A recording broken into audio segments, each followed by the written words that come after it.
I wanted to wrap up the second half of this table. Generally speaking, this is drawing it all together.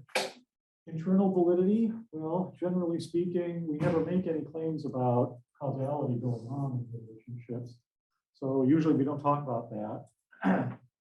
And the association claim, well, she says sometimes people broadcast this, but very frequently in the media, or sometimes if you're a researcher who really likes your pet theory, like does mindfulness increase your heart rate, people will talk about association claims as if they're causal. And generally speaking, if you're looking at a causal study, one of the nice things about that is an experiment, because, and the reason that that experiment works is due to random assignment. If I can put you in an experimental and control condition, I don't have all the problems that come across from just looking at a whole bunch of data. So if I'm analyzing, for example, the relationship between the time of day that a class happens and maybe the rating of the instructor, there's a lot of confounds going on there. Just to sort of spin out some of the things you know about. When you're a freshman, you kind of get the last access to classes, so you probably get the least favorable times of day. And as a freshman, probably, maybe you're getting really, really large classes that are maybe not well taught, or there's always this big rudeness about what's going on with classes that are a lot different in high school. That might play some of the role in there. So there would be other explanations going on in there. External validity is, again, to what extent can we generalize? So, in order to believe a frequency claim in external validity, you really need to make sure that that's a very carefully ascertained sample. Generally speaking, if you're taking intro psych classes, they say, well, are you really sure that you have a representative sample randomly drawn out of the population of people you're looking at? That's not the only thing that you can do. Very frequently, if you're doing a census, for example, which we'll be participating in a few short years, that's a stratified sample. So we pick within some of the follow-up studies. We pick within a community a certain number of people at each level. We know how many people live in, say, a town, a small town, how many people live in relatively underserved housing, and when people live in really nice houses. And we say we're going to get just a few people in each of those levels, and then we'll back weight according to the population estimates. So sampling weights are another way of looking at it. The reason we do multi-stage sampling is because it's more efficient. It's cheaper than trying to get a representative sample. It also allows us to invest more resources to get at the people who we might not otherwise have. So if you walk along some of the fields in the state of Missouri, during the summertime along the bean fields, you'll see undocumented workers there. Well, they're very, very hard to get in surveys because A, they're a little reticent, B, they live often in unidentified housing. It's very expensive to get a person out there to actually get a hold of these people who can speak Spanish, who can administer whatever survey you want to have. So it's going to cost more to get those people. When we're doing association claims, it's kind of nice to talk about, yes, what populations of people are you generalizing to, but what settings, like campus. Is it generalized here? Go to, say, Luther College in Decorah, Iowa. Is it comparable? And generalization over time. There's going to be a big asterisk by this year and the next year about studies done here, done during the time of COVID. To what extent did the stresses and general life and the upheaval of the pandemic make samples gathered during this time generalized to other samples later? On the other hand, as our curators reminded us last week, COVID is now with us forever, and this is the new normal. Causal, again, external validity is the same thing. What population settings and times can we generalize this?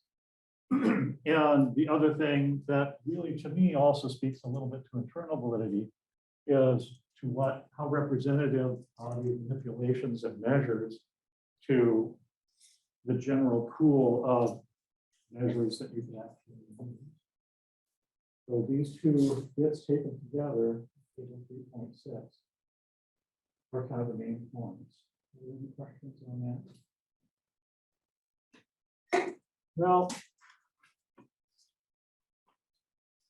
the author talks a lot about causation. So, and mentions 3 criteria for it. I have problems with some of these. These are, first of all, these are vocabulary. Covariance, temporal precedence, and internal validity. So covariance just means, is there some kind of an association going on? And the general way that the author talks about this is that it's kind of like thinking about things as a scatter plot. And relationships between variables need not be straight lines or even curved lines. Talked about.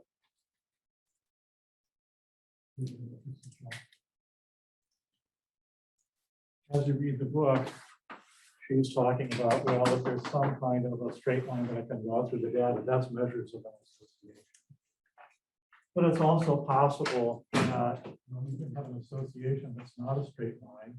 Sometimes, as I mentioned before, if this is the predictor variable is the number of drinks after a certain point, that might have a bad relation.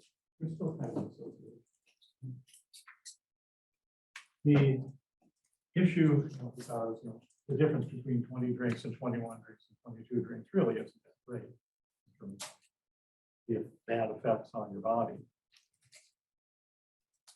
There's another thing to think about here, and that has to do with the fact that causation may not be necessary and sufficient. So think about this just in terms of plain language examples. If I want to grow crops in the state of Missouri, I'm going to need seed. That's absolutely necessary. I'm going to need sunshine, I'm going to need rain. Maybe it's the case, though, that sunshine is present, but my crops didn't grow because they didn't have rain or because the soil was poor. So what I might observe if I were scatter plotting on a variable, say sunshine, and the output on my crops is that a scatter plot that looks kind of like this. That is, if I don't have sunshine, the crops aren't going to grow. That's kind of guaranteed. But if I do have sunshine, I'm going to observe a wide variety in my output per acre of corn, because sunshine is necessary but not sufficient for the output. I also need rain. I also need fertilizer. In the same fashion, in psychology, this happens a lot as well, that we'll have relationships between one construct and another construct that are not the scatter plot we're used to seeing. So, some examples of that, one of the things that the book talks about is if you're talking about intellectual ability, one of the most easily measured things that people seem to think is related to intelligence is your vocabulary. And if you have measures on some kind of a performance measure, or maybe another intelligence measure, you'd observe that people with very low vocabulary can score very low on your other measure, say critical thinking ability, ability to make an argument. But people with really high vocabularies may or may not be able to do your task. So it's a component, but just having that component does not mean it's actually there. So that's another thing to think about when we're looking at, is there an association here, even in the context of an experiment, that variation might increase. The second one is temporal precedence. Does one event occur before another one. Well, that's kind of nice to see. And, if you're looking at smoking and cancer, it would be good to, and you're doing random assignment, you assign some of the poor beagles who are assigned to a smoking condition and some of the other ones that you don't have the smoking condition, and then you sacrifice the animals and look at cancer afterwards. Well, the beagles did not have cancer beforehand, so that strengthens our claim about causality. I'll be a little skeptical about that, people. So, what are some examples in psychology? Well, I'm old enough to remember lots of the war on drugs, which is thankfully gone a little bit to these different permutations now. And you heard lots of conversations about gateways. And cigarette smoking is a gateway drug to marijuana. Marijuana is a gateway drug to cocaine. And the data on which that was based were reports of people, marijuana users. So, well, did you use other substances previous to this? Oh, yeah, I smoked before. Oh, okay, now we have our evidence for our gateway drug. People eat that.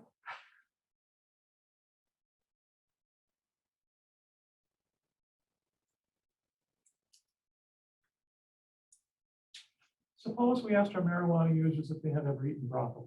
Is broccoli a gateway vegetable? No. It fails because the temporal precedence is not in itself sufficient. I'm going to have to go out and look for a good comparison group, or if I can randomly assign children to broccoli and no broccoli conditions, then I can have a bit stronger of an idea of what's going on there. But temporal precedence by itself is not magical. Later on, just to kind of give you a bit of a preview of what she's going to talk about in the later topic, she's going to introduce to you studies where we measure two behaviors. What's the time? Say, just because it's my one, alcohol and tobacco use. And we're going to see is alcohol at time 1 and tobacco at time 1 related to alcohol and tobacco at time 2. And we're going to ask, is there a relationship here from alcohol to tobacco? And if so, is it stronger than the relationship from tobacco to alcohol? So that's known as a, we'll get to it later on in subsequent chapters, but the curriculum should be connected. That's known as a cross-lagged panel correlation.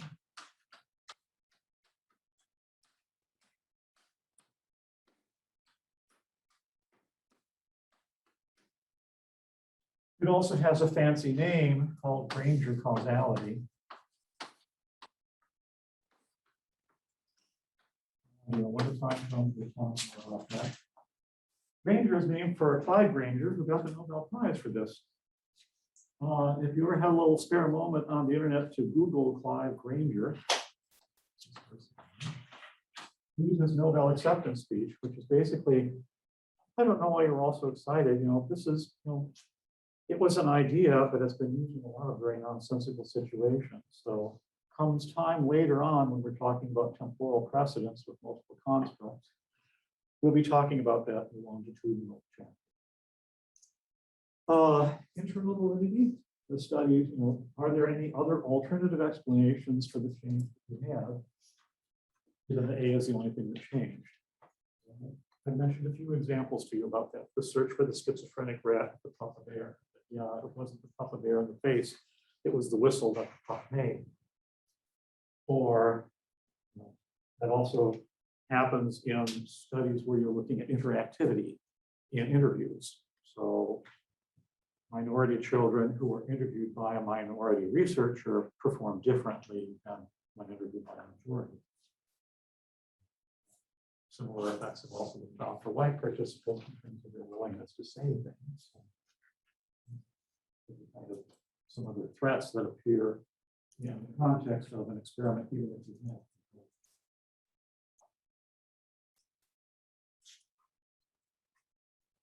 A few more vocabulary words. I kind of think you probably heard of these things, but we'll cover them. Let me know if I need to say some more. An experiment we kind of covered. The independent variable is the variable that you are manipulating, or the variable that you are using to predict something. So just, some of you were talking with research labs, and you'll hear various equivalent terms for independent variable. They might call it the X variable. They might call it the predictor variable. They might call it, and got to have fancy words, they might call it the exogenous variable.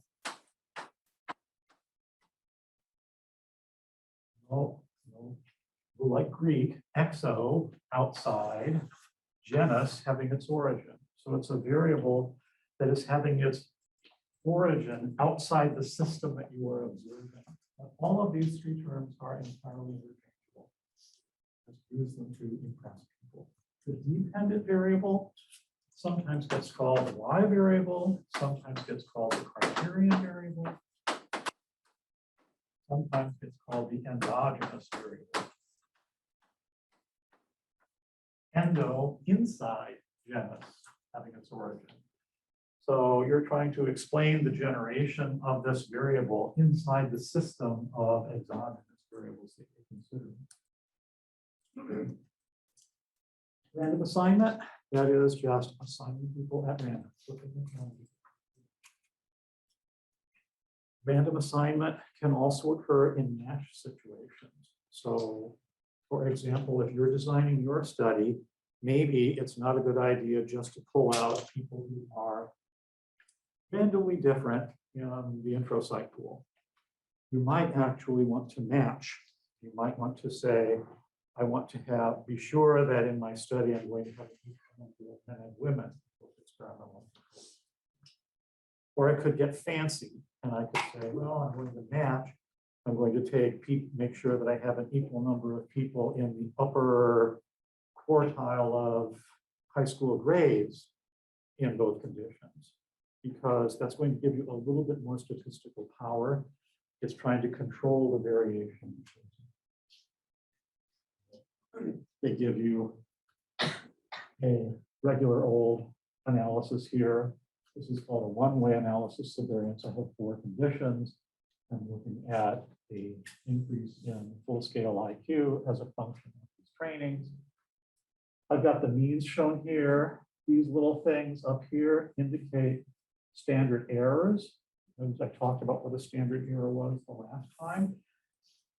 In your statistics class, it's kind of the standard deviation of that mean if I were to keep doing my study. When you're reading things, you got to be careful when they're showing you these types of pictures, because sometimes they will show you the standard error bar is here. Sometimes this error bar goes up and below that line, and what they will say they're showing you is the confidence interval around that mean. And those are 2 different things. The confidence interval is going to be larger than just the standard error. The standard error gives us a general idea of how much variation is going on here. So in terms of looking at this, yeah, it kind of looks like keyboard and voice instruction are more or less the same effect, and putting people into drama class or giving them no lessons at all with somewhat small effect. Just looking at means all by themselves without the standard error bars, you couldn't really interpret it. Have you seen this stuff? Are you seeing this stuff in your research labs and other articles? So, causal claims could be a mistake. In the book, they give the example of people eating meals as a family and the relationship of that to eating disorders, or social media pressure causing teen anxiety. Well, to deal with the first one, eating disorders often result from a stressful life situation. It could be that the child is overcommitted in terms of activities. It could be that there's a lot of stress going on in the family, maybe possibly marital stress. It could be that the parents are perfectionists, or that the children have access to activities that promote being perfectionist. Yeah, all of those things could be associated with eating disorders. Eating disorders are kind of a rare thing. It's it's kind of hard to identify them. We try here at Missouri when we were at community institutes to find people with eating disorders. It's a relatively rare thing. But there's a variety of other things that could be associated with eating disorders.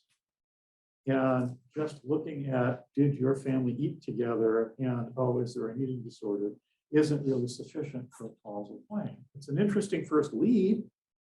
It generates speculation, it generates a conjecture. But absent a study that says, you know what, we're going to take families that maybe don't eat together and we're going to pay some of them, reward them somehow to start doing this. And look at the control group and look at the experimental group and see if that gives us any difference. Eating disorders are very sticky things, though, and they evolve over a long course of time. So that kind of an experiment might be kind of hard to do. Lots of studies out there looking at the phones. I tried coming across campus today on my bicycle, and it's been a few years. Wow, I had a real rough time because everybody's going down here. It's like, and they're walking right in front of me. So I had to go a little slower. But you know, the social media stuff is really a fact of our lives now. And the degree to which anxiety happens and social media use, we can't necessarily say it's this evil social media. People who may be very anxious might take refuge in social media. There's a little, social media is rewarding, you interact with it. And so we can't necessarily end up concluding that social media pressure is really the root cause behind all this teen anxiety.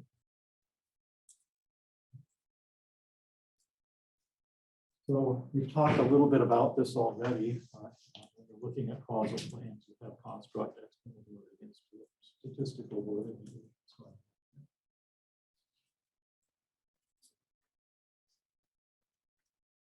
So if these validities are also important,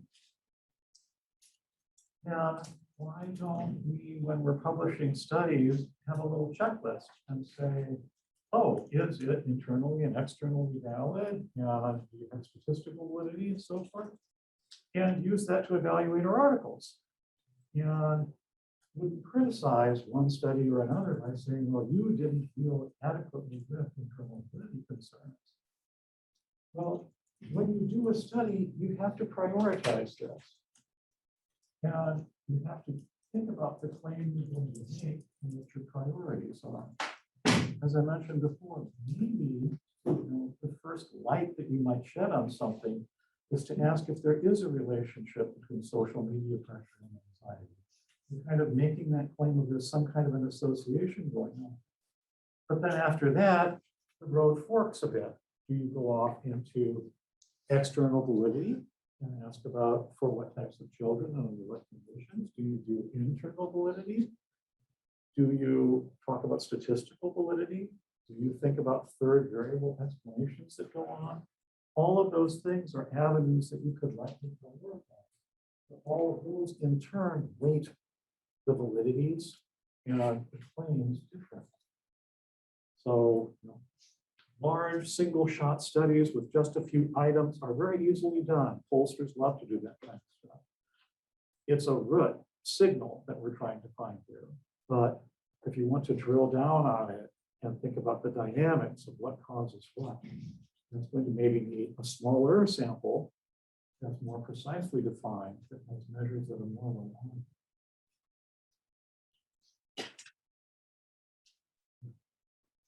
So coming back to syllabus land, more generally, think about the operation of definitions and the four validities. Be able to identify the three types that we've got. So if we show you something, is this a frequency claim? Is it an association claim? Think about the validities, know what those terms are, and say, well, what would an external validity question criticism be of this study? Think about how these validities are related to the claims, and think about, some comments about where maybe one study is a little stronger than another. Some of the mechanics that go on here, we talked about variables, they got levels. And these variables are either manipulated, I can put you in a condition, or I can only observe them. And how is a variable and its conceptual relationship different? And what is an operational definition? And we certainly spent enough time on the verbs for causal association claims. And we talked about the 3 criteria. And think about times when your claims are not justified by the studies. They have a mission. They might have to consider other variables that come on. They might be looking at a very weird sample. And appreciate that few studies can do all of them, so you've got to prioritize some things. A little bit of stuff about scatter plots. Talk about what that least squares regression line is. And kind of refresh you, that's not in the blood. I've got a scatter plot.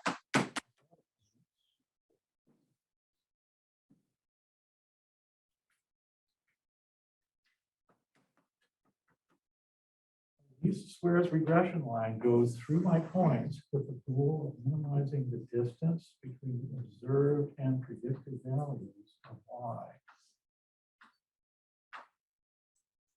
So this distance squared and added up over everybody is the sums of squares error. So let me tell you some things it's not, because when people talk about this also happens in graduate classes I teach. I say, well, what does that regression line mean? And they'll say something like, oh, well, it's the distance here.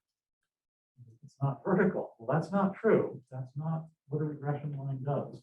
A regression line is all about predicting the y variable, endogenous variable based on the exon variable.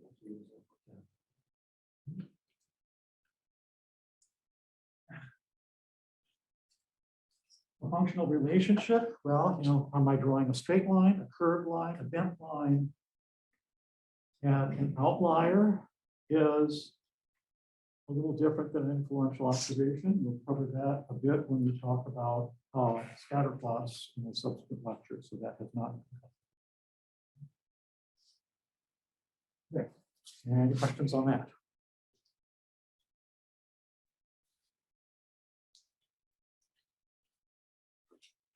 There used to be a TV program called Columbo. And he would always, be a detective who would solve the case, but he always talked to people seemingly from left field, talking about something that was irrelevant. And in doing that, kind of circle around to what he really wanted to talk about. And that came to mind when I was trying to think about how to talk about ethics here. So, have you ever watched movies from other countries? In America, our movies, they have a happy end. There's this little sunset shot, and the people walk off together holding hands and everything. And if you watch English movies, very frequently, I'm left with, and then what happened? It's like they just got tired of filming and chopped it right off. And sometimes Italian movies just end up doing something silly. So if I had some advice to give to myself when I was your age, I would say, beware the happy ending. Because if we believe there's a happy ending, we set ourselves up for great failure. We're about to have the anniversary of 9/11. How did that happen and why was that such a shock?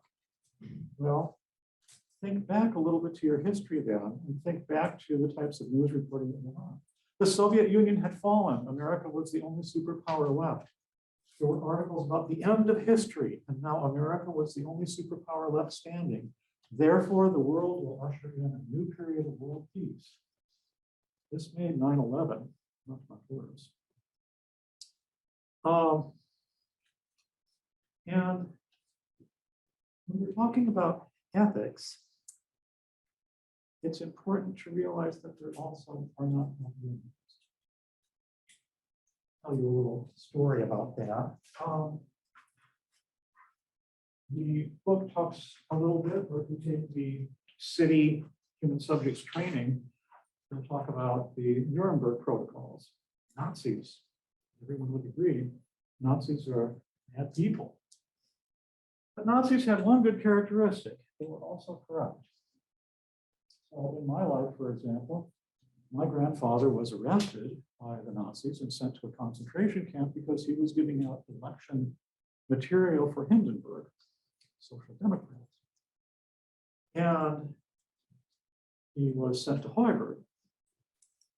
And we had a relative, shirt-tail relation, who they contacted in Austria, who was really into the Nazi party. And he didn't have the tattoos from very early on. He was one of the early. And he got my grandfather out. He was allowed to return to his home, where he resumed his occupation of forester. Was that in the towns in Germany, nobody owns the forest. It's managed by the town since the Middle Ages. Well, the war happened, the war ended, and I'll just talk about that little anecdote. The war ended, and soldiers came around to verify the identities of everybody. So the story goes, an American and a French soldier came to the house, and the American said, "Oh, old man, we don't want you." And the French soldier said, "Oh, but we do." And he was sent to a detention camp, 50 miles south of Paris, where he died of starvation. There's a family story there. It's kind of weird. I consider myself a scientist, but I've been queried by uncles and aunts about this. But when he died on Christmas Day, my grandmother came down and said, "Oh, she was very distraught. He's dead." And I said, "No, he isn't. He'll come back." No, I saw him coming out of the chapel. He had a scythe over his shoulder and said, "Elizabeth, I'm tired. I'm going away."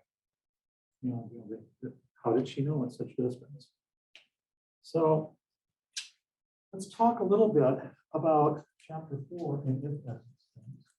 The thing that stands out for me about this chapter is it also looks for a happy end. And we should be very cautious about that. What do I mean by that? We're talking about horrible, terrible, awful things. Well, the Tuskegee syphilis study, for example, gets mentioned. The Belmont report gets mentioned. And the message of this chapter, which concerns me, is that we come away with the idea that, oh yes, there was this terrible, horrible, awful thing that we did, and we identified it. And the reason that, say, Blacks are skeptical about current medical practices is just due to that one study of the Tuskegee medical experiment. But we fixed that, and we'll never ever do it again because we have human subjects training and nothing ethical that bad will ever happen to us. That's a problem. So my point in talking about this, generally speaking, is the roots of ethical problems in American society and in psychology go much deeper than I was before. And ethical problems that exist do not necessarily present themselves to you in your life as a clear case of right versus wrong. They're a little bit hard to think about.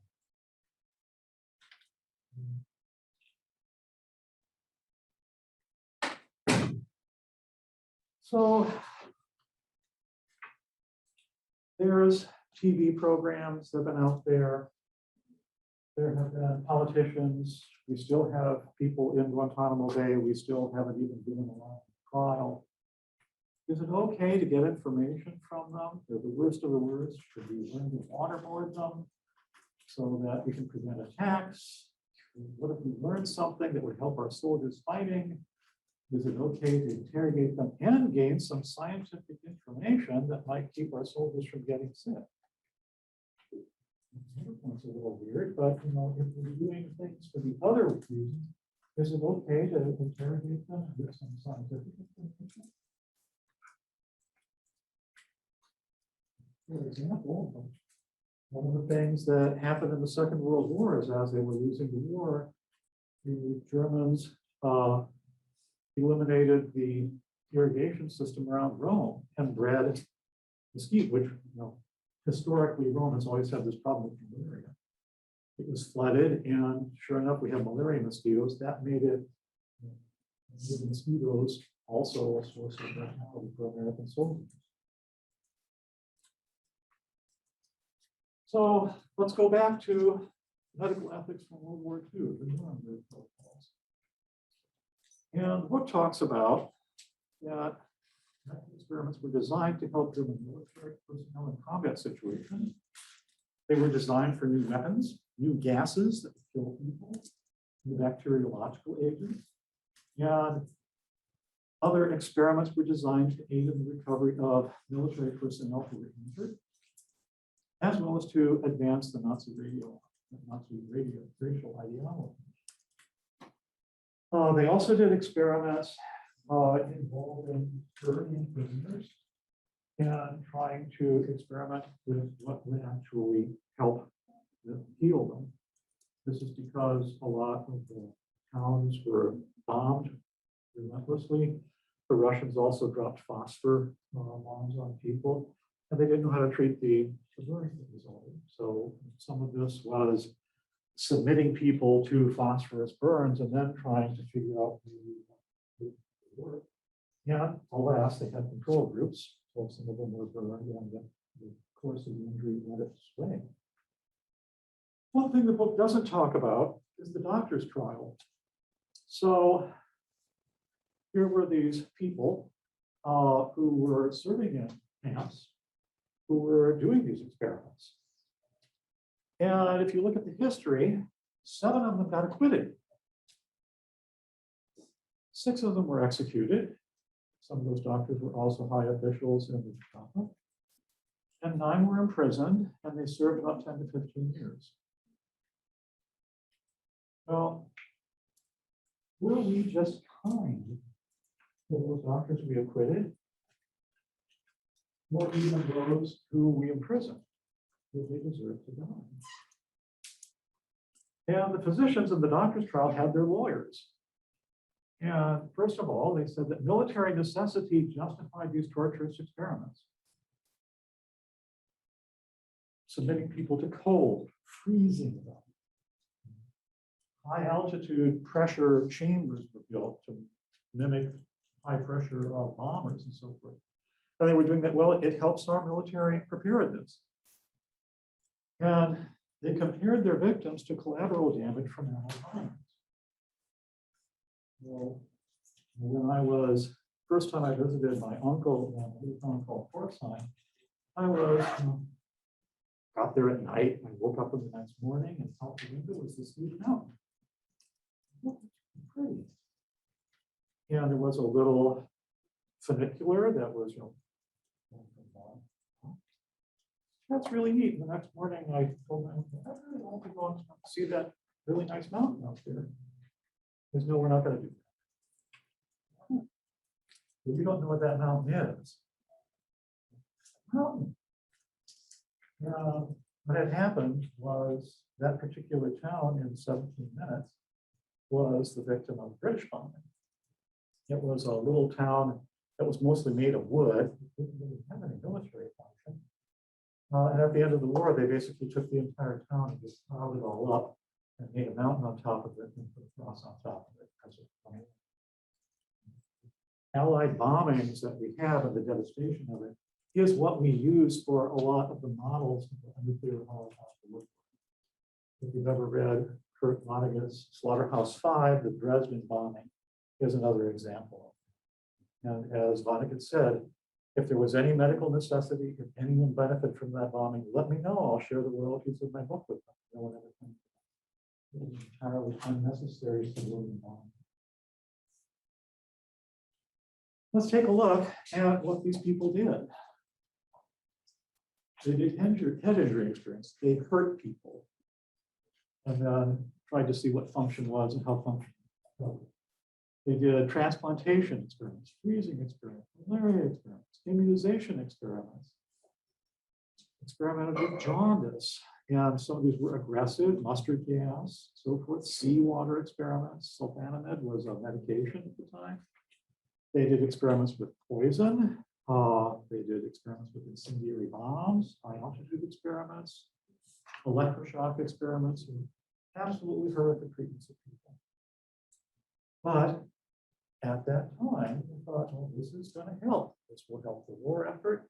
This helps us with civilians who are injured. We'll learn something from it. But none of it was being said. The Nuremberg Code was as a result of the doctor's trial. Now we're getting back into the book. Informed consent is essential. It's the first time we talked about it. So one of the defenses that the doctors in the doctor's trial had was what we are doing, what we did in our camps, was in no way any worse than what the Americans and the British were doing in their prisons. We did not use informed consent. We did experiments on drugs. We watched and sometimes deliberately got prisoners sick and used medications that did or did not help. Prisoners did not have informed consent. They didn't have a choice. Second point, research should always be based on prior animal work. And whatever risks you have should be justified by anticipated benefits. There should be something on Earth that you think is going to result as good for this. And if you look at the prior list, some of those like what we would think. Research has to be done by qualified scientists. In the cases in American prisons, we'll see where we go. Even some of those qualified scientists don't do very well. You have to avoid mental and physical suffering. And any research in which death or disabling injury is expected should not be done. This was all new stuff. This was the first drug. And it was not only because of these evil Nazis, it was because at that time we finally realized, hey, this was something. Now, the way we treat prisoners, the way we treat the disabled, the way we treat the weak is important.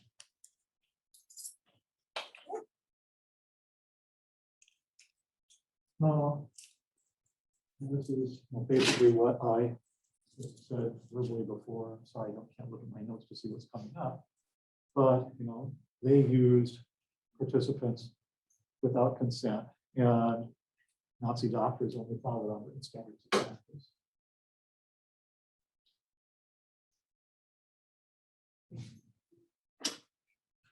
So let's turn to America. In 1928, there was a hurricane that killed hundreds and left lots of people homeless and devastated the economy and a huge public health crisis. This is before sulfonamides, before all of our antibiotics and so forth. The Rockefeller Foundation stepped in, sent a bunch of doctors to Puerto Rico. One of those was Cornelius Rhoads, famous person, preeminent medical expert. He transplanted cancer to some of his patients, deliberately withheld treatment in others to see what would happen, and made the fortunate error, though, of leaving a letter describing what he was doing out for the hospital staff to see. Spoiler alert, he returned to the States and had a very good professional career at Johns Hopkins. But that was what we did. This letter, if you read it, there is a podcast called Through Line that talks about Puerto Rico and this particular gentleman. If you have the stomach for it and interest, it goes on in quite great detail. 46 to 48 in Guatemala, they used prostitutes to infect prison inmates, insane asylum patients, Guatemalan soldiers with syphilis. In order to test the effectiveness of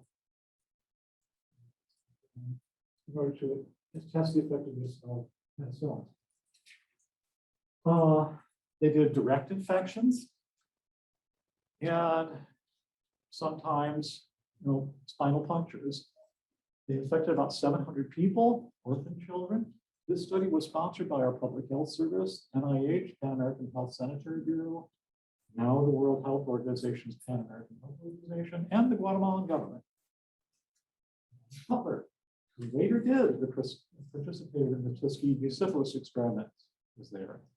He chose to do the study in Guatemala because he would not have been permitted to do it in the US. In 2010, when the research was revealed, the US apologized to Guatemala. In 2010, it took us that long.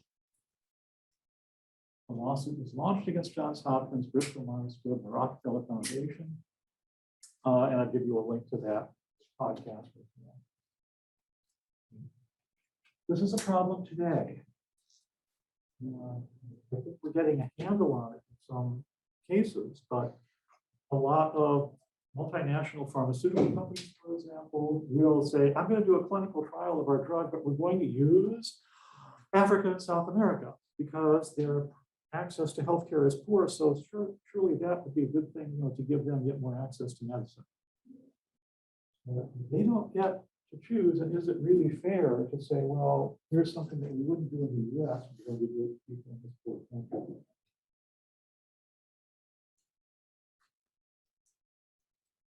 It goes on. In the 1950s, we sprayed a bacteria over the city of San Francisco in a project called Operation Sea Spray. Lots of people got pneumonia, and at least one person died. The family of the man who died sued the government, but a federal judge ruled in favor of the government. And we kept doing that until 1969. 1950, Joseph Stokes deliberately infected 200 female prisoners with hepatitis. 50 to 72, mentally disabled children were intentionally infected with hepatitis because we want to find out if there's a vaccine for it. And the PI, the principal investigator, promised the parents that their children would be enrolled in Nuremberg in exchange for signing consent for procedures that he claimed were just vaccinations. The procedures deliberately infected the children with hepatitis by feeding them an extract made from the feces of patients infected with the disease. That's the 50s to 72. And in 52, Sloan Kettering injected live cancer cells known as HeLa cells into prisoners in Ohio State. Also at Sloan Kettering, 300 healthy women were injected with live cancer cells without control. They knew at the time that it might cause cancer, but they thought, we're on the side of science. We're doing good things.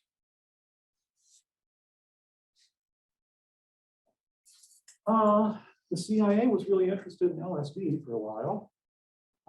You can get actually some of the LSD data, it's public access.